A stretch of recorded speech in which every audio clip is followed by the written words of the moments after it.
नमस्कार, मैं साई प्रसाद और मैं आज आप लोगों के सामने अपनी एक कविता लेकर आया हूं जिसका नाम है कोई गांव में रहता है, कोई गांव में रहता है और कोई शहर में रहता है। तो चलिए सुनते हैं। कोई गांव में रहता है, कोई शहर में रहता है, किसी के पास मुलायम बिस्तर है और कोई जमीन पर सोता है। कोई गांव में रहता है और कोई शहर में रहता है, किसी के पास मुलायम बिस्तर है और कोई जमीन पर सोता है, और किसी के लिए सड़क का फुटपाथ ही उसका घर है, और किसी के लिए सड़क का फुटपाथ ही उसका घर है, और कोई घर होकर भी बेघर हो जाता है। कोई गांव में रहता है, कोई शहर में रहता है, किसी के लिए मुलायम बिस्तर है और कोई जमीन पे सोता है।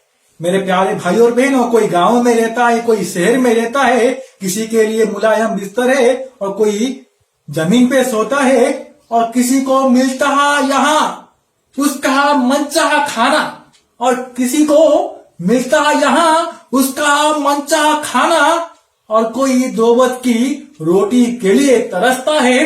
कोई गांव में रहता है, कोई शहर में रहता है, किसी के लिए मुलायम बिस्तर है तो कोई जमीन पे सोता है, किसी के लिए सड़क का फुटपाथ ही उसका घर है, तो कोई घर होकर भी बेघर हो जाता है। कोई गांव में रहता है, कोई शहर में रहता है, और कोई कोई अपने भविष्य बनाने के लिए, और कोई कोई अपने भविष्य बनाने के लिए बड़ा से बड़ा स्कूल कॉलेज जाता है, और कोई कोई अपने भविष्य बनाने के लिए बड़ा से बड़ा स्कूल कॉलेज जाता है, और कोई अपना पेट भरने के लिए दो वक्त का खाना जुगाड़ करने के लिए यहाँ पत्थर तोड़ता है। कोई गांव में रहता है, कोई शहर में रहता है, किसी के लिए मुलायम बिस्तर है और कोई जमीन पे सोता है।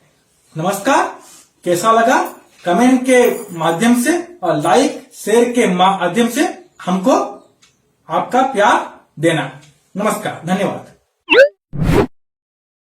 Subscribe, like, share, comment.